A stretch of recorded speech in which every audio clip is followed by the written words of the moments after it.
Facebook কম ব্যবহার করুন, imo কম ব্যবহার করুন, মেসেঞ্জার কম ব্যবহার করুন। মনে রাখবেন, এই পৃথিবীতে অশান্তির জন্য যত বিষয় দায়ী তার মধ্যে একটা হলো মোবাইল। এই মোবাইল দেশের জন্য যতখানি আশীর্বাদ তার চাইতে বেশি অভিশাপ। এই মোবাইল দেশের জন্য যতখানি আশীর্বাদ তার চাইতে বেশি অভিশাপ। আপনাকে বলি, এই মোবাইলে যত মিথ্যা কথা মানুষ বলে, পৃথিবীর আর কোনো মাধ্যমে এত মিথ্যা কথা বলে না। আসে সটি বাড়িতে ফোন দিচ্ছে, কোথায় আছে বলছে রংপুরে, আছে বগুড়াতে বলছে আমি বড় বড় দরগাতে।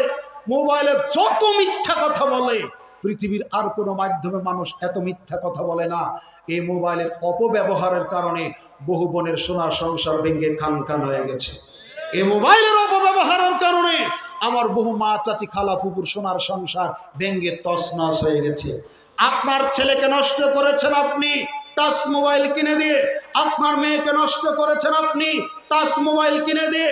আপনার ছেলে একটা বলছে আম্মু টাচ মোবাইল কিনে চায়, না হলে বাড়ি থেকে চলে যাব।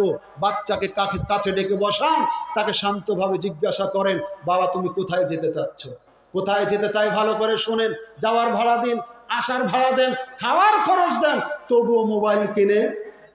আর আপনাকে ভয় দেখাচ্ছে যদি না দেন মারা যাব। আপনি তো পরিবার পরিকল্পনা ব্যবহার করেন না। কি কথা বলো, কথা বোঝা যায় না? কথা বোঝা যায় না? ছেলে আপনাকে হুমকি দিয়ে পরীক্ষা করতে চান আপনি হেরে যান কিনা। ওকে বললাই বেটা বলো কি, তুমি চলে যাও, 10টা সন্তানের জন্ম দিব আমি। আপনার বাচ্চা কোনোদিন মোবাইল কিনে চাইবে না। আপনার বাচ্চাকে আশকারা দিয়ে নষ্ট করেছেন আপনি। আপনার বাচ্চার দুনিয়া পরকাল নষ্ট করেছেন আপনি। আপনার মেয়ে বলছে আব্বু আমাকে যদি টাচ মোবাইল কিনে না দেন বিষ খেয়ে মারা যাব।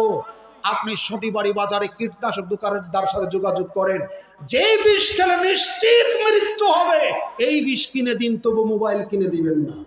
কারণ বিষ খেয়ে মারা যাবে একবার, কষ্ট পাবেন ওই একদিন, আর মোবাইল কিনে দিয়ে মরা পর্যন্ত কষ্ট সহ্য করা হবে।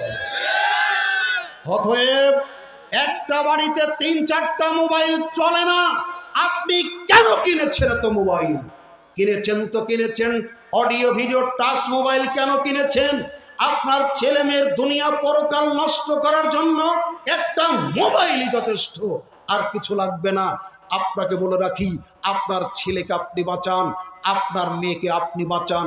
আপনার ছেলে ইন্টার পাস করে অ্যাডমিশন দিবে রাজশাহী বিশ্ববিদ্যালয়ে, ঢাকা বিশ্ববিদ্যালয়ে, আপনি থাকবেন কি করে চিন্তা করেন। আপনার স্ত্রী থাকবে কি করে চিন্তা করেন। প্রথম 2-3 মাস শুধু কান্না আর কান্না করে, 2-3 মাস চলে যাওয়ার পর আপনার আব্বু আর কান্না করে না, আপনার আম্মু আর কান্না করে না, বাড়িতেও আসতে চায় না।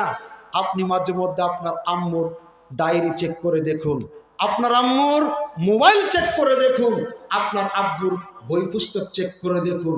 আপনি বলছেন বলেন কি হুজুর, এত নম্বরে কথা বললে টাকা তো অনেক যাবে।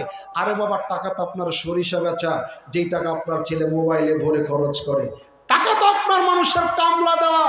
আপনি দেখবেন যেই আব্বু আপনার কান্নাকাটি করতো, ঢাকাতে থাকতে চাইতো না, যেই আম্মু কান্নাকাটি করতো, রাজশাহীতে থাকতে চাইতো না, ওই আব্বু আম্মু আজকে অনেক সিনিয়র হয়েছে, বয়ফ্রেন্ডের নম্বর আপনার মেয়ে গার্লফ্রেন্ডের নামে সেভ করে রেখেছে।